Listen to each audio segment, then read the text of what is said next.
Everyone, welcome to my channel physics by Neetu. आज हम कुछ मोस्ट इंपॉर्टेंट क्वेश्चंस डिस्कस कर रहे हैं क्लास 12th फिजिक्स के। एक वीडियो हम ऑलरेडी अपलोड कर चुके हैं।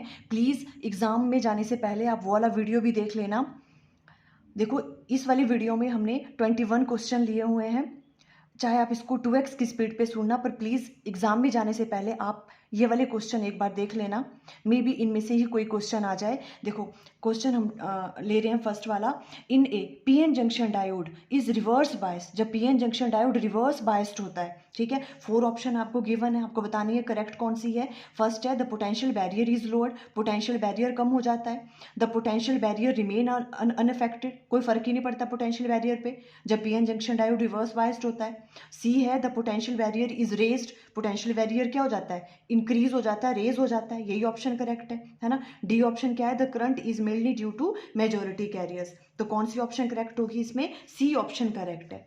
जब पीएन जंक्शन डायोड को हम रिवर्स बायस्ड करते हैं तो जो पोटेंशियल बैरियर है उसकी वैल्यू क्या हो जाती है, रेज हो जाती है ना। तभी तो करंट की वैल्यू ऑलमोस्ट जीरो हो जाती है। ओके, नेक्स्ट क्वेश्चन ले रहे हैं। देखो, हम फटाफट करने की कोशिश करेंगे ताकि आपका टाइम वेस्ट ना हो। A proton and an alpha particle have the same kinetic energy.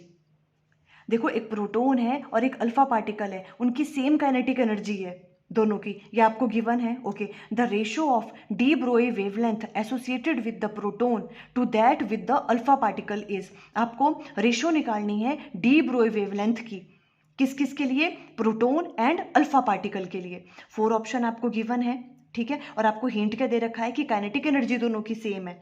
Clear. तो देखो, पहले तो डी ब्रोई वेवलेंथ की बात कर रहे हैं तो हमने पता होना चाहिए कि डी ब्रोई वेवलेंथ का फॉर्मूला क्या होता है। Lambda equal to de Broglie wavelength होती है लैम्डा, ये किसके बराबर होती है, H divided by P. H is Planck's constant, ठीक है, H divided by P. P क्या होता है, मोमेंटम, ठीक है, ये वाला फॉर्मूला हमें पता है। ओके, अब हमें क्या करना है, देखो, वेवलेंथ निकालनी है, किस किस का रेशो निकालना है वेवलेंथ के, किस किस का, प्रोटोन का एंड अल्फा पार्टिकल का। क्लियर। पर हमें क्या कहा है कि एनर्जी दोनों की सेम है, काइनेटिक एनर्जी। इट मींस हमें इस वाले फॉर्मूले को एनर्जी में लेके आना है, कहीं एनर्जी आती हो काइनेटिक एनर्जी, ठीक है। हमें पता है, देखो, हम इस फॉर्मूले को राइट डाउन कर सकते हैं lambda equal to h divided by जो मोमेंटम है, मोमेंटम को हम राइट डाउन कर सकते हैं 2me अंडर रूट। और ई क्या है यहाँ पे, काइनेटिक एनर्जी। कई बार ई को हम के से भी डिनोट कर देते हैं, काइनेटिक एनर्जी, ठीक है, तो कंफ्यूज नहीं होना है, 2mk या तो 2me, ये काइनेटिक एनर्जी है। इस तरह से हम राइट डाउन कर सकते हैं। देखो, इस वाले फॉर्मूले में क्यों राइट डाउन करना पड़ा, बिकॉज हमें इन्होंने क्वेश्चन में दे रखा है ना, कि एनर्जी दोनों की सेम है, ठीक है। अब देखो, ये सब चीजें सेम हो जाएंगी तो हमें इजी है, मास पता होना चाहिए दोनों का और हम उसका रेशो निकाल सकते हैं वेवलेंथ का, है ना, प्रोटोन और अल्फा पार्टिकल का। इसलिए हमने इसको इसमें कन्वर्ट किया। देखो, ये वाली चीज पी से हम ये वाली चीज कैसे राइट डाउन कर सकते हैं, मोमेंटम को 2me अंडर रूट, क्योंकि आपकी डेरिवेशन भी है, हो सकता है 1-2 मार्क्स में ये भी पूछ लें आपसे, ठीक है। तो देखो, मैंने यहाँ पे एक्सप्लेन कर लिया फटाफट से। काइनेटिक एनर्जी देखो क्या होती है, हम देख रहे हैं कि हम पी को कैसे राइट डाउन कर सकते हैं, 2me, मोमेंटम को इस तरह से कैसे राइट डाउन कर सकते हैं, ठीक है। देखो, काइनेटिक एनर्जी होती है 12mv², ठीक है, और मोमेंटम क्या होता है, मास इनटू वेलोसिटी। अगर यहां से हम v की वैल्यू निकाल दें तो p डिवाइडेड बाय m आ जाएगी। क्लियर है।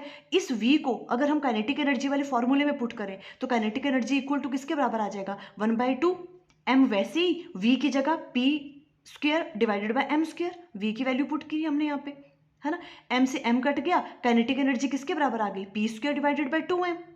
यहां से p² को राइट डाउन कर सकते हैं 2me, है ना, या इसको k भी राइट डाउन किया कई जगह, काइनेटिक एनर्जी, ठीक है। तो यहां से p की वैल्यू आ जाएगी 2me अंडर रूट। तो देखो, हम मोमेंटम को इस तरह से राइट डाउन कर सकते हैं। तो इसलिए हमने डी ब्रोई वेवलेंथ में h डिवाइडेड बाय p की जगह हम राइट डाउन कर सकते हैं p की जगह 2me अंडर रूट। क्लियर हुई वाली चीज। ओके, अब देखो, अब क्वेश्चन में क्या पूछ रहे थे, ये वेवलेंथ निकालनी है, हमें रेशो निकालना है डी ब्रोई वेवलेंथ का प्रोटोन एंड अल्फा पार्टिकल के लिए। देखो, ये थोड़ा क्लियर नहीं है, अल्फा पार्टिकल है, ये अल्फा राइट डाउन किया है मैंने ये, ठीक है।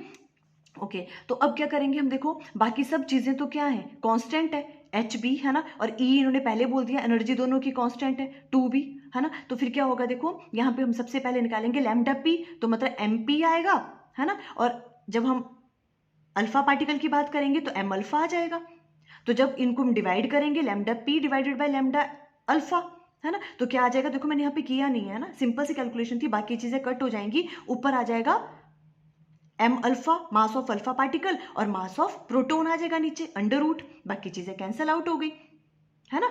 ओके, तो देखो ये वाली चीज पता चली, इस तरह से होगा। अब हमें पता है जो मास ऑफ अल्फा पार्टिकल है वो किसके बराबर होता है, 4 times of mass of proton, ये चीज पता होनी चाहिए, है ना। M alpha 4 times of mass of proton होता है, तो ये वाली चीज कैसे राइट डाउन कर सकते हैं, देखो एम अल्फा की जगह आप m 4 times of mass of proton write down कर सकते हो, नीचे मास ऑफ प्रोटोन ही है ना। या तो यहीं से राइट डाउन कर लो, M alpha divided by M P किसके बराबर आ गया, 4 के बराबर, है ना। या तो आप ऐसे राइट डाउन कर लो, तो ये आगे ये कट गया, यहाँ पे रह गया 4 और अंडर रूट से बाहर आया तो 2 डिवाइडेड बाय 1, यही रेशियो तो पूछा था इन्होंने। तो देखो जो डी ब्रोई वेवलेंथ है उनका जो रेशियो है, देखो विजिबल है, ये देखो lambda p divided by lambda alpha, ये किसके बराबर आ गया, 2 के बराबर, means option B is correct. ये वाला देखो इनका रेशियो किसके बराबर आ रहा है, 2 के बराबर।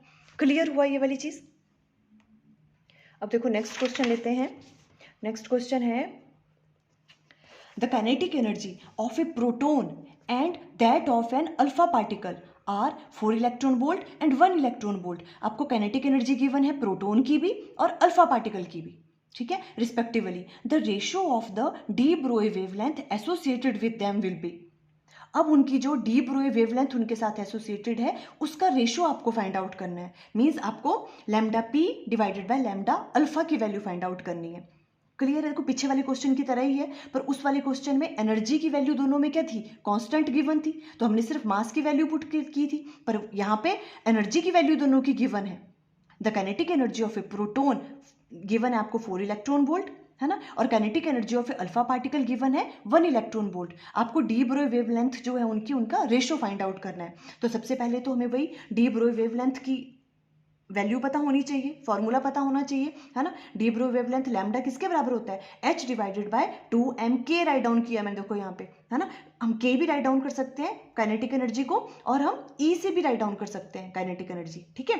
कई जगह E किया होता है, कई जगह k किया होता है, उसका अंडर रूट, है ना। देखो यहाँ पे ये वाला फॉर्मूला ना 2me राइट डाउन किया था, है ना, k भी राइट डाउन कर सकते हो, एक ही बात है, अंडर रूट। ये वाला फॉर्मूला हमें पता है, ये चीज़ आपको पता है, पी की जगह इसको कैसे राइट डाउन कर सकते हैं, है ना। ओके, और अब देखो हमारे पास गिवन क्या क्या है, हमारे पास अब kinetic energy of proton given है, ठीक है, और वो कितनी है, देखो प्रोटोन के लिए है 4 इलेक्ट्रॉन वोल्ट और अल्फा पार्टिकल के लिए काइनेटिक एनर्जी की वैल्यू है 1 इलेक्ट्रॉन वोल्ट, ये दोनों वैल्यू आपको गिवन है। ओके, और हमें देखो एक तो काइनेटिक एनर्जी चाहिए होती है और मास चाहिए होता है ना, और ये मास तो हमें पता है, मास ऑफ अल्फा पार्टिकल किसके बराबर होता है, 4 times of mass of proton, है ना। ये वाली चीज ऐसे राइट डाउन कर लेंगे, या तो आप यहीं पे राइट डाउन कर लो, M alpha divided by M P किसके बराबर आ गया, 4 डिवाइडेड बाय 1, ये वाली बातें क्लियर है ना। ये चीजें हमें पता है, ये गिवन था, ये हमें पता है, क्लियर। ओके, अब हमें क्या निकालना है, lambda p divided by lambda alpha, बस तो यहाँ पे एम पी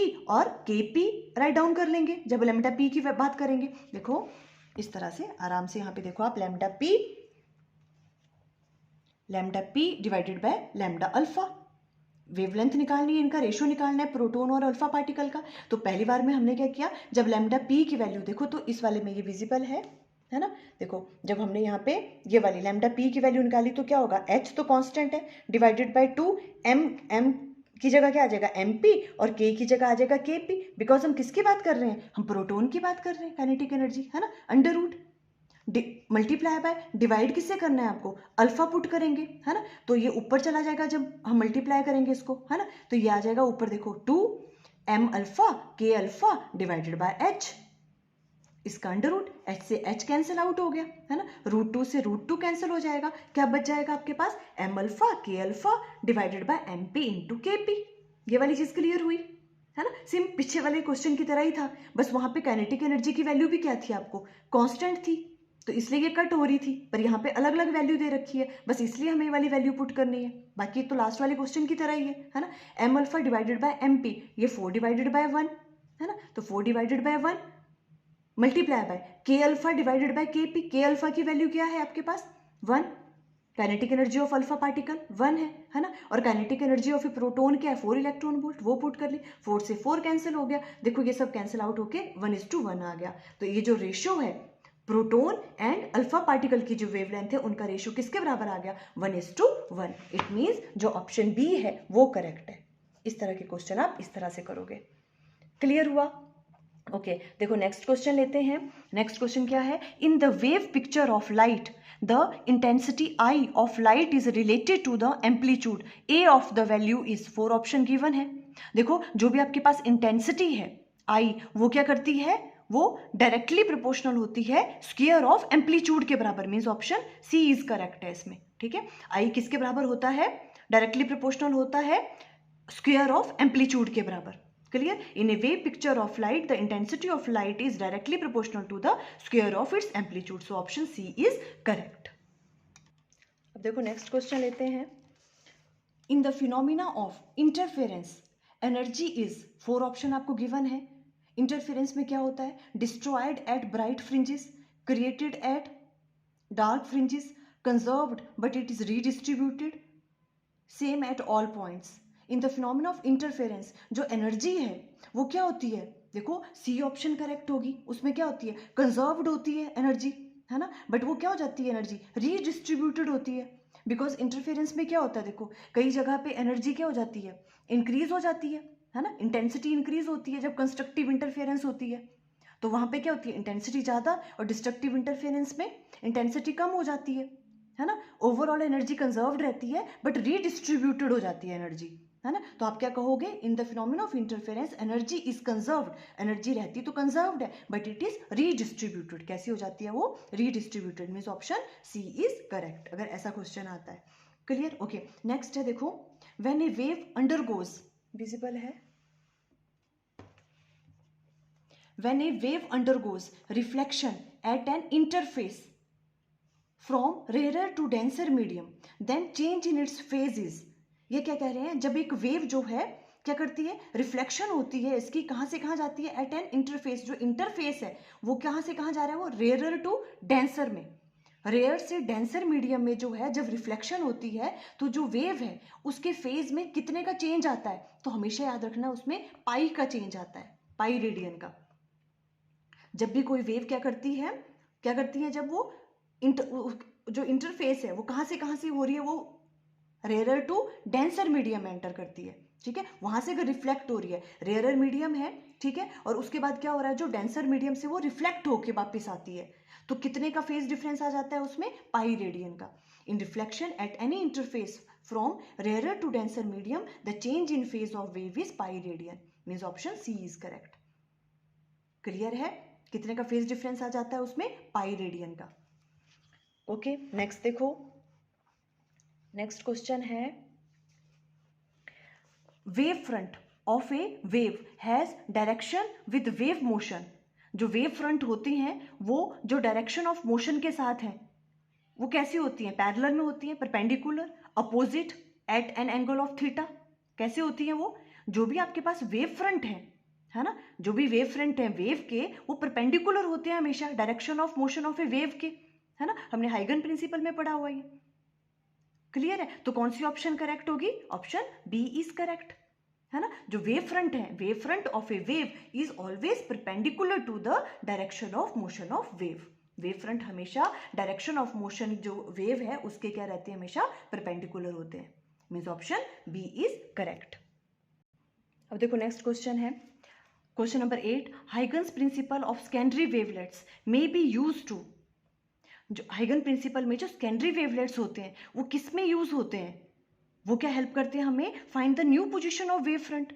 सेकेंडरी वेवलेट से ही तो हम क्या करते हैं, जो पोजीशन होती है न्यू वेव फ्रंट की, है ना, वो वाली पोजीशन फाइंड आउट करने में हेल्प करता है वो, तो मीन्स ऑप्शन सी करेक्ट होगा इसमें, है ना, ये वाली चीज़ पता है ना आपको। देखो अकॉर्डिंग टू हाइगन प्रिंसिपल्स क्या होता क्या था, देखो हाइगन प्रिंसिपल हमने इस तरह से किया था, है ना, हाइगन प्रिंसिपल में क्या होता है, देखो इस तरह से, देखो मान लो ये है आपके पास कोई वेव फ्रंट, है ना, इस तरह से बना हुआ है वेव फ्रंट आपके पास, इस वाले जो में एवरी पॉइंट होते हैं इस वेव फ्रंट में वो एक्ट करते हैं as a source of new disturbance, देखो new disturbance, as a source of new disturbance create करने में के सोर्स बन जाते हैं वो एवरी पॉइंट जो होता है वेव फ्रंट पे, है ना, जिसे हम क्या कहते हैं, सेकेंडरी वेवलेट्स कहते हैं इनको हम। अब अगर इन सेकेंडरी वेवलेट्स को हम टेंजेंशियली क्या करें, ज्वाइन करें इनको, ठीक है, तो क्या बन जाता है, एक न्यू वेव फ्रंट बन जाता है जिसे हम क्या कहते हैं, सेकेंडरी वेव फ्रंट कहते हैं। देखो सेकेंडरी वेव फ्रंट हो गया, है ना, तो इसका मतलब क्या है कि जो हमारे पास जो भी आपके पास सेकेंडरी वेवलेट्स हैं वो क्या फाइंड करने में हेल्प करते हैं? Find new position of a wave front, है ना? जो सेकेंडरी वेव फ्रंट है उसकी पोजीशन फाइंड आउट करने में हेल्प करता है। तो means option C is correct. Clear? देखो नेक्स्ट क्वेश्चन है question number 9, the wave front due to a source situated at infinity is.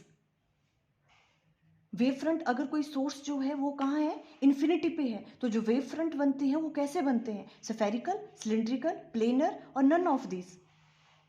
देखो जब भी आपके पास जो सोर्स ऑफ लाइट है, ठीक है, अगर वो कहाँ पे है? इन्फिनिटी पे है, तो जो आपके पास वेव फ्रंट है वो कैसे बनती है? हमेशा प्लेनर बनते हैं, है ना? बिकॉज देखो इन्फिनिटी से जो भी रेज आती है वो कैसे आती है? पैरेलल आती है ना? पैरेलल आती है, और इस वजह से जो वेव फ्रंट है वो कैसे बनते हैं? प्लेनर बनते हैं, और हमेशा परपेंडिकुलर होते हैं रेज के। जो भी वेव फ्रंट होते हैं वो आपको हमेशा याद रखना है, ये भी क्वेश्चन पूछ सकते हैं, वो हमेशा परपेंडिकुलर होते हैं रेज के।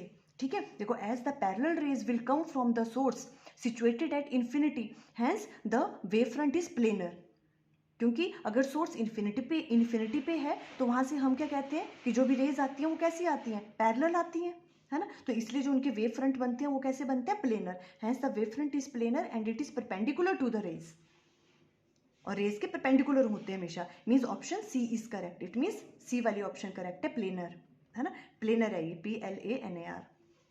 क्लियर? ओके, देखो ऐसे करके एक और क्वेश्चन भी पूछ सकते हैं। मान लो कि अगर ऐसे पूछे जो सोर्स ऑफ लाइट है अगर वो पॉइंट सोर्स है, ठीक है, तो कैसा वेव फ्रंट बनता है? तो देखो अगर सोर्स ऑफ लाइट जो है पॉइंट सोर्स है तो जो वेव फ्रंट है वो हमेशा स्फेरिकल होते हैं, ठीक है। और अगर आपके पास जो सोर्स ऑफ लाइट है वो लीनियर है, अगर, है ना, सोर्स ऑफ लाइट कैसा है? लीनियर है।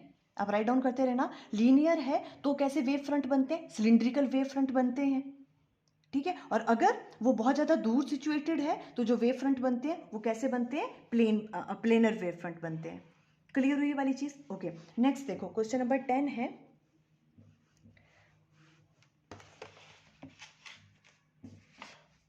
The intermediate image formed by the objective of A compound microscope is.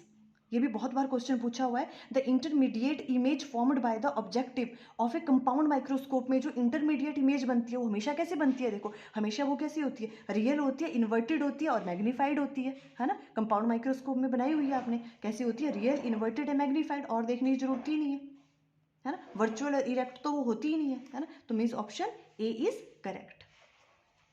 कैसे इमेज बनती है उसमें? हमेशा real, inverted and magnified. Clear?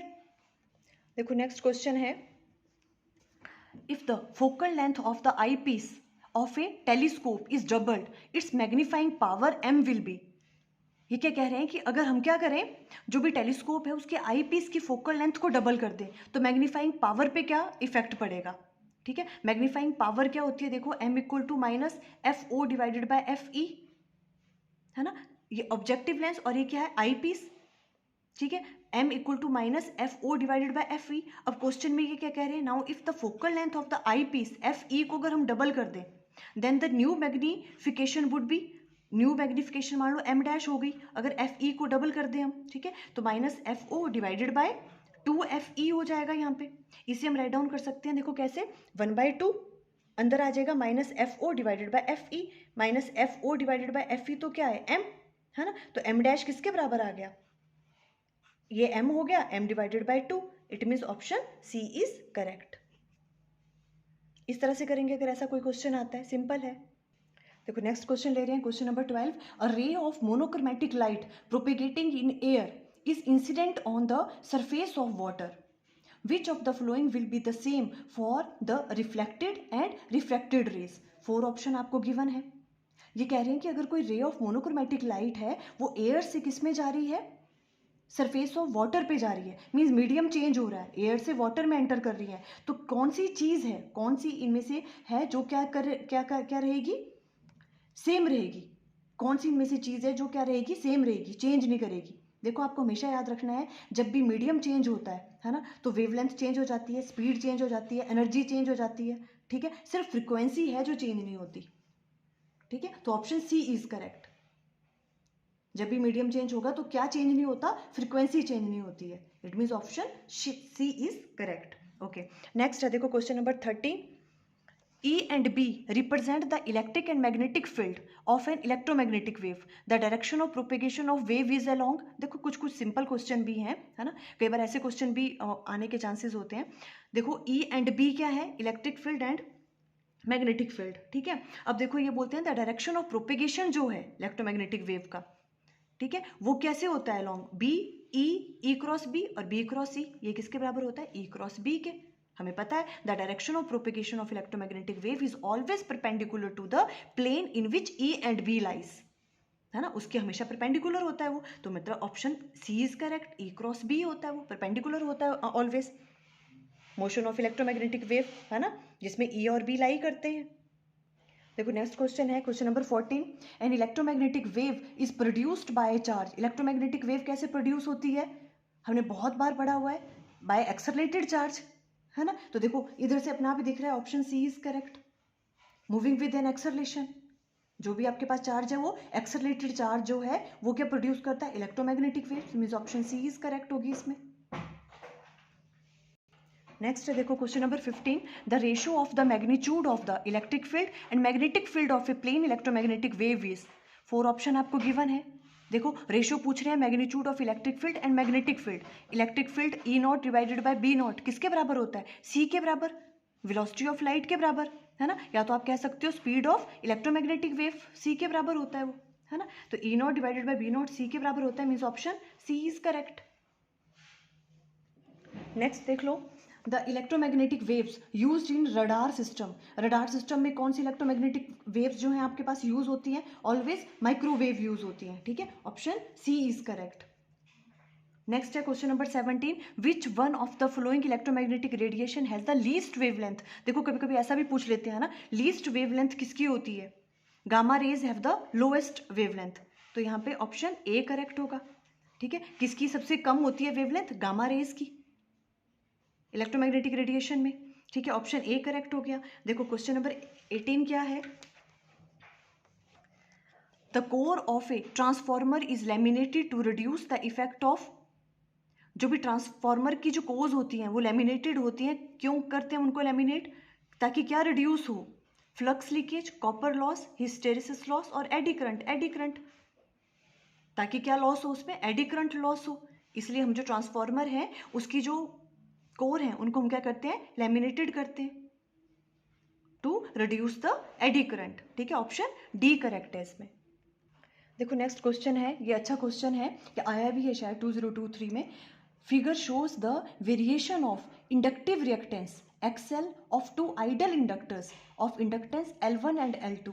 दो आपके पास इंडक्टर्स हैं जिनकी इंडक्टेंस है L1 एंड L2.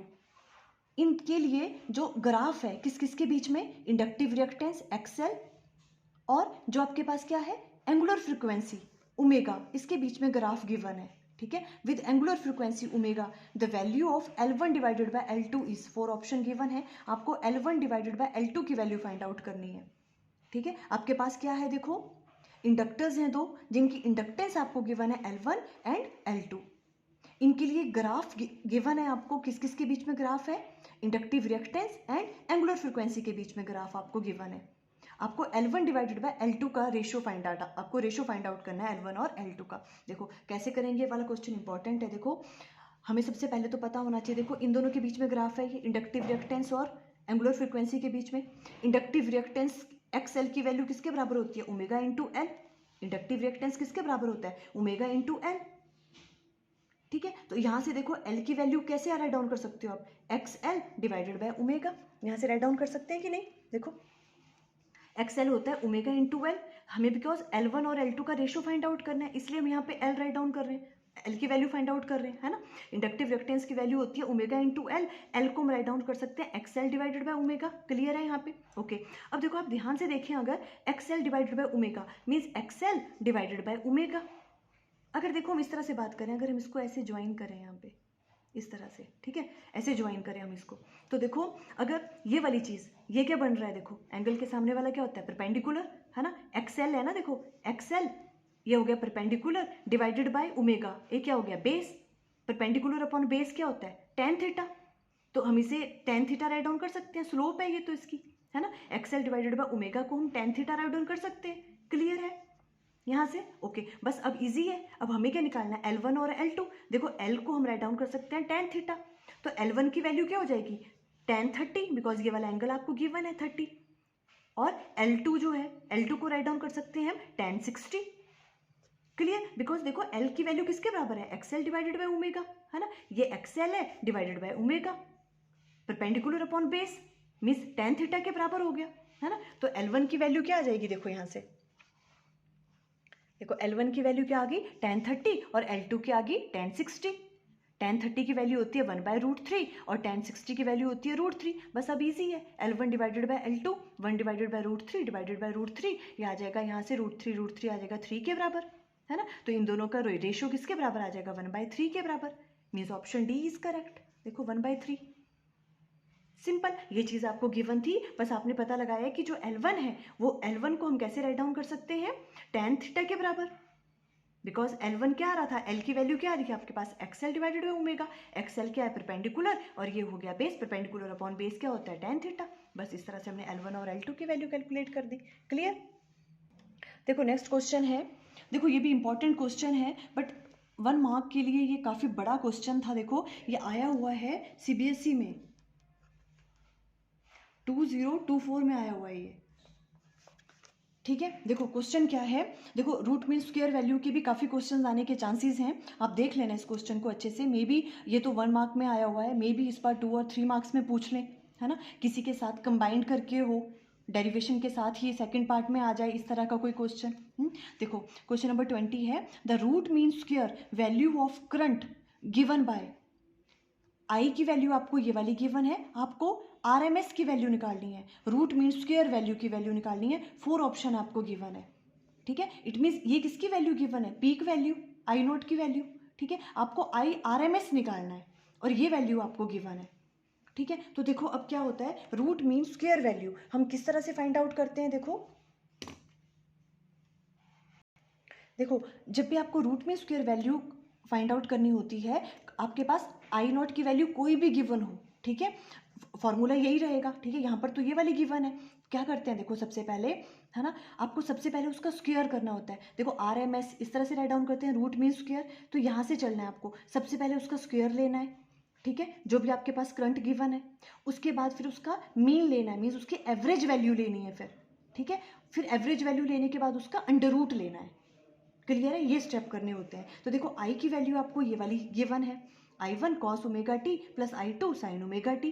क्लियर, सबसे पहले हमने क्या कहा, इसका स्क्वायर करना है, तो आई स्क्वायर कर दो, इक्वल टू, देखो आराम से अच्छे से अंडरस्टैंड करना है, देखो I1 स्क्वायर, सिंपल मैथमेटिक्स है, I square cos square omega T plus I2 square sine square omega T आ जाएगा, है ना, इसका स्क्वायर कर रहे हैं पूरे का ऊपर, है ना, प्लस 2AB आएगा, है ना, A square plus B square plus 2I1 I2 साथ में sine omega T and cos omega T. Clear हुआ, इस पूरे का स्क्वायर करना था हमने, इसका स्क्वायर प्लस इसका square plus 2 times I1 I2, साथ में इन दोनों को मल्टीप्लाई किया, सिंपल स्क्वायर किया, फॉर्मूला लगाया यहाँ पे, यहाँ तक क्लियर हुआ। ओके, अब देखो नेक्स्ट क्या करना है, सिंपल हमने क्या किया, आई स्क्वायर इक्वल टू, ये दोनों चीज़ें तो वैसे रहने दी, I1 square cos square omega T plus I2 square sine square omega T, ये तो वैसे ही रहा, ठीक है। यहाँ देखो फॉर्मूला बन रहा है, 2 साइन थीटा कॉस थीटा किसके बराबर होता है, साइन 2 थीटा के बराबर, 2 साइन थीटा कॉस थीटा किसके बराबर होता है, साइन 2 थीटा के बराबर, है ना, यहाँ पे ये फॉर्मूला लगा सकते हैं। I1 I2 वैसे रहेगा, और 2 sign omega T cos omega T की जगह क्या राइट डाउन कर सकते हैं हम, साइन 2 ओमेगा टी, है ना, इसकी जगह हमने ये वाली चीज़ राइट डाउन कर दी। क्लियर, हमने इस तरह से हमने आई स्क्वायर की पहले वैल्यू फाइंड आउट कर ली। कोई भी क्वेश्चन आपके पास गिवन हो, मे बी आपके पास आई नॉट की वैल्यू कुछ भी दी हो क्वेश्चन में, आपने सबसे पहले उसका स्क्वायर फाइंड आउट करना है, कर लिया। ओके, अब सेकंड स्टेप क्या होता है, हमें क्या करना है, उसका एवरेज वैल्यू, ये मीन वैल्यू फाइंड आउट करनी है, ठीक है। उसका ये वाला सिंबल होता है, या तो इसके ऊपर बार लगा देते हैं, उसका मतलब भी एवरेज वैल्यू होता है, ठीक है। तो आई स्क्वायर की अब हम मीन वैल्यू फाइंड आउट कर रहे हैं, एवरेज वैल्यू, ठीक है। ओके, अब देखो जो भी आपके पास आया था, यहाँ पे आपको विजिबल है, देखो I1 स्क्वायर, ठीक है, ये बाहर रहेगा, इसका हमने एवरेज वैल्यू निकालनी है, कॉस स्क्वायर ओमेगा टी, तो देखो यहाँ पे हमने ये वाला सिंबल लगा दिया, प्लस I2 स्क्वायर बाहर रहेगा, साइन स्क्वायर ओमेगा टी की एवरेज वैल्यू लेनी है, प्लस I1 I2, ये वाला देखो, है ना, ये बाहर रहेगा और एवरेज वैल्यू आ जाएगी साइन 2 ओमेगा टी की, क्लियर है ना, ये वाली चीज़ हम एवरेज वैल्यू ले रहे हैं अब। ओके, अब देखो एक बहुत इंपॉर्टेंट चीज़ है, ये आप वैसे भी राइट डाउन कर लो, आपको बाकी क्वेश्चंस में भी इजी होगा। ठीक है, हमने क्या कहा, देखो जो एवरेज वैल्यू है किसकी, कॉस स्क्वायर ओमेगा टी की, और क्या sign square omega T for complete cycle, उसकी वैल्यू होती है 1/2। याद रखना है आपको, इसकी वैल्यू भी 1/2, इसकी वैल्यू भी 1/2, जो एवरेज वैल्यू होती है इसकी। ठीक है, और साइन थीटा हो कॉस थीटा हो, उसकी एवरेज वैल्यू क्या होती है, 0 होती है।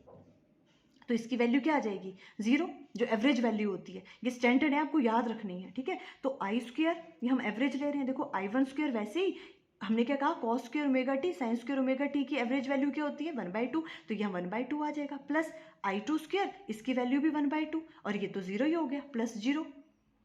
ठीक है, और यहाँ पर देखो, अब इसे हम राइट डाउन कर सकते हैं, I1 square divided by 2 plus I2 square divided by 2। Clear, अब हमने क्या कर दिया, देखो स्क्वायर भी ले लिया उसका और उसकी एवरेज वैल्यू भी ले ली, और यहाँ तक सॉल्व कर लिया। अब हमें क्या करना है, उसका रूट लेना है। अब अगर इसका अंडर रूट ले लेंगे हम, तो वही तो RMS है ना, तो IRMS कैसे आएगा, ये जो आपके पास मीन वैल्यू आई अब, है ना, इसका अंडर रूट ले लेंगे हम, तो इसका अंडर रूट ले लेंगे, देखो इस वाली चीज़ का अंडर रूट लेंगे, सिंपल है ना, तो इसको राइट डाउन कर सकते हैं हम 1 डिवाइडेड बाय √2, और अंदर क्या आ जाएगा, I1 square plus I2 square का अंडर रूट। देखो अब ऑप्शन सी इज करेक्ट। देखो ये वाला थोड़ा सा लेंथी क्वेश्चन था 1 मार्क के लिए, तो देखो पर अब आया था, देखो ये लास्ट टाइम, तो ऐसे क्वेश्चन मे बी ना आए और मे बी आ भी जाए, है ना, तो ऑप्शन सी इज करेक्ट। देखो इस तरह से निकालनी है आपने root mean square value. Clear, देखो ये भी बहुत इंपॉर्टेंट क्वेश्चन है। नेक्स्ट क्वेश्चन देखो, लास्ट क्वेश्चन है ये, क्वेश्चन नंबर 21, ये भी CBSE में 2024 में आया हुआ है क्वेश्चन। देखो क्वेश्चन क्या है, an AC source V equal to 282 sine 100t volt is connected across a 1 microfarad capacitor. देखो एक कैपेसिटर है जिसकी कैपेसिटेंस आपको गिवन है 1 माइक्रोफैरेड, और ये V की वैल्यू आपको गिवन है 282 साइन 100t, ये वाली वैल्यू आपको गिवन है। ठीक है, the RMS value means root mean square value, sorry, the root mean square value of current in the circuit will be, आपको RMS की वैल्यू फाइंड आउट करनी है, और उन्होंने कहा है √2 की वैल्यू आप ये वाली लोगे 1.41, ये आपको गिवन है, 4 ऑप्शन आपको गिवन है। ठीक है, देखो आराम से अंडरस्टैंड करो इस क्वेश्चन को। देखो क्या कह रहे हैं ये, हमें इसमें रूट मीन स्क्वायर वैल्यू की वैल्यू फाइंड आउट करनी है करंट की, RMS की वैल्यू फाइंड आउट करनी है। देखो इस वाले केस में तो क्या था ना, कुछ भी नहीं गिवन था, इस तरह से दिया हुआ है तो हमें पूरा का पूरा फाइंड आउट करना पड़ा। उसका पहले हमने स्क्वायर किया, फिर मीन एवरेज वैल्यू ली, फिर उसका अंडर रूट लिया, है ना। अब इसमें तो हमें वैल्यूज गिवन है। ठीक है, तो इस वाले केस में जो IRMS की वैल्यू होती है वो किसके बराबर होती है, आपको याद रखना है, I0 डिवाइडेड बाय √2, और I0 क्या है आपके पास, जो पीक करंट होता है ना, पीक करंट डिवाइडेड बाय √2, ऐसे निकलता है IRMS। क्लियर है, ओके, तो हमें ये वाली वैल्यू फाइंड आउट करनी है बेसिकली, क्योंकि इन्होंने कहा है IRMS आप फाइंड आउट करो, तो हमें पता होना चाहिए IRMS किसके बराबर होता है, I0 डिवाइडेड बाय √2, मीन्स हमें किसकी वैल्यू फाइंड आउट करनी है, I0 की वैल्यू फाइंड आउट करनी है।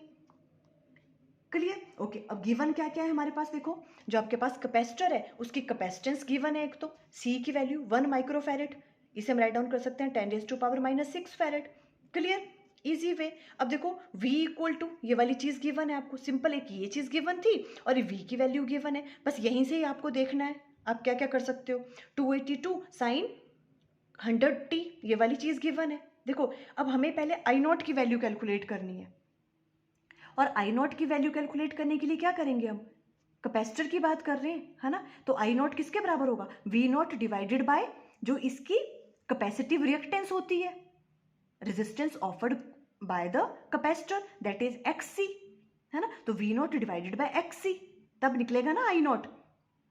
क्लियर हो रहा है ना। अब हमने देखो I0 कैसे फाइंड आउट करना है, V की वैल्यू हमें गिवन है, देखो यहाँ से हम क्या क्या चीज़ें देख सकते हैं, आपको डायरेक्टली वैल्यू नहीं गिवन है, आपको अपने आप सोच के राइट डाउन करना है। देखो ये भी थोड़ा सा ट्रिकी है क्वेश्चन, देखो V equal to 282 sine 100t है, ठीक है, एक तो आपको ये वाली वैल्यू गिवन थी, है ना, ये वाली चीज़, और इस कैपेसिटर की कैपेसिटेंस गिवन है 10⁻⁻⁶ फैरेड। क्लियर है, ओके, इनसे अब हमें पहले I0 की वैल्यू फाइंड आउट करनी है। ठीक है, I0 निकल जाएगा, उसके बाद फिर हम रूट मीन स्क्वायर वैल्यू निकाल देंगे, I0 को डिवाइड कर देंगे √2 से।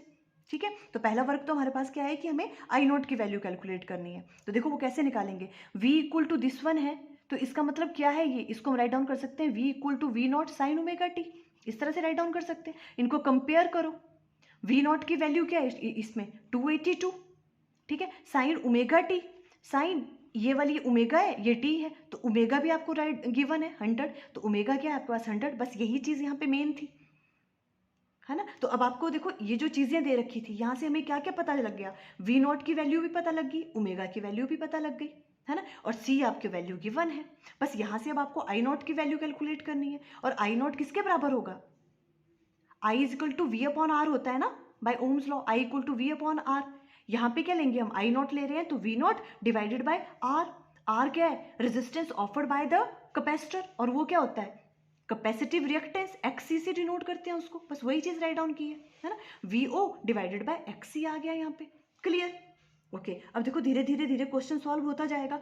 अब एक्सी की वैल्यू ये तो हमें नहीं गिवन है, पर हमें पता है एक्सी किसके बराबर होता है, 1 डिवाइडेड बाय ओमेगा सी, ये वाला फॉर्मूला आपको पता होना चाहिए, है ना, 1 divided by omega C equal to 1 divided by omega की वैल्यू 100 है, और सी की वैल्यू भी गिवन है आपको 10⁻⁻⁶, ये आ जाएगा 1 डिवाइडेड बाय 10⁻², और ये -6 तो 10⁻⁴, तो एक्सी की वैल्यू आ जाएगी, ऊपर जाएगा 10⁻⁴, हमने एक्सी की वैल्यू फाइंड आउट कर ली, क्लियर। अब हम आई नॉट की वैल्यू कैलकुलेट कर सकते हैं, वी नॉट की वैल्यू भी आपके पास, एक्सी की वैल्यू हमने कैलकुलेट कर ली यहाँ पे, बिकॉज हमारे पास ओमेगा की वैल्यू भी गिवन थी, सी की वैल्यू भी गिवन थी, है ना। तो यहाँ से आई नॉट की वैल्यू क्या आ जाएगी, देखो अब 282, वी नॉट की वैल्यू पुट की हमने 282 डिवाइडेड बाय एक्सी, एक्सी की वैल्यू कितनी है 10⁻⁴, ये सॉल्व करेंगे तो 282 इंटू 10⁻⁻⁴, देखो ऊपर चला जाएगा ये, क्लियर। और अब देखो अगर हम यहाँ डेसिमल लगा लेते हैं 28.2, तो यहाँ आ जाएगा 10⁻⁻3, इसका मतलब इसे हम राइट डाउन कर सकते हैं मिली एम्पियर, है ना। क्यों राइट डाउन कर रहे हैं मिली एम्पियर, क्योंकि आंसर में मिली एम्पियर है ना, इसलिए हमने इसको यहीं पे कन्वर्ट कर लिया, 28.2 मिली एम्पियर आ गया आई नॉट की वैल्यू, क्लियर हो रहा है यहाँ तक। बस अब हमें IRMS निकालना था, आई नॉट आपके पास ये है, और IRMS कैसे निकलता है, I nought divided by √2, I nought की वैल्यू ये वाली है, √2 की वैल्यू इन्होंने क्वेश्चन में ही गिवन थी कि आपको 1.41 यूज़ करनी है, ठीक है, तो हमने 1.41 राइट डाउन कर लिया, ये डिवाइड किया, यहाँ से आ जाएगा 20 मिली एम्पियर, तो देखो IRMS की वैल्यू आ जाएगी 20 milli ampere, it means option B is correct, देखो बी है 20 मिली एम्पियर, क्लियर। देखो इस क्वेश्चन में क्या था, देखो सिंपल, हमने क्या कहा, हमने IRMS की वैल्यू फाइंड आउट करनी थी, उसकी वैल्यू होती है आई नॉट डिवाइडेड बाय √2, ठीक है, तो हमें आई नॉट की वैल्यू पहले कैलकुलेट करनी थी, आपको ये चीज़ गिवन थी, और कैपेसिटेंस की वैल्यू गिवन थी, हमें पता है v equal to V naught sine omega t होता है, तो यहाँ से वी नॉट की वैल्यू ये आ जाएगी, ठीक है, और ओमेगा की वैल्यू 100 है, क्लियर। तो आई नॉट की वैल्यू हमें पता है v डिवाइडेड बाय रेजिस्टेंस होता है एक्सी, वी नॉट की वैल्यू तो पता है, पर एक्सी की वैल्यू पता नहीं थी, हमें पता है एक्सी की वैल्यू होती है 1 divided by omega C, omega की वैल्यू पता थी, सी की वैल्यू पता थी, एक्सी की वैल्यू निकाल दी, फिर इस वाले में पुट कर दी, वी ओ की वैल्यू यहाँ से, एक्सी की वैल्यू ये वाली, है ना, और आई नॉट की वैल्यू आ गई, और IRMS क्या होता है, आई नॉट डिवाइडेड बाय √2 से उसको डिवाइड कर दिया आई नॉट को, तो रूट में स्क्वायर वैल्यू आ गया आपके पास 20 मिली एम्पियर, इस तरह से आप करोगे, ऑप्शन बी करेक्ट होगा, क्लियर है। देखो बच्चों ये सारे के सारे क्वेश्चंस आपने एक बार देख लेने हैं, चाहे 2x की स्पीड पे सुनना है, ठीक है, और आपके पास जो हमने 3 चैप्टर्स हैं स्टार्टिंग के, उनके PYQs हम ऑलरेडी उनके वीडियो बना चुके हैं, उन्हें भी आप एक बार देख लेना, clear. Okay, all the best, अच्छे से एग्ज़ाम देना सबके सब, ओके, थैंक यू।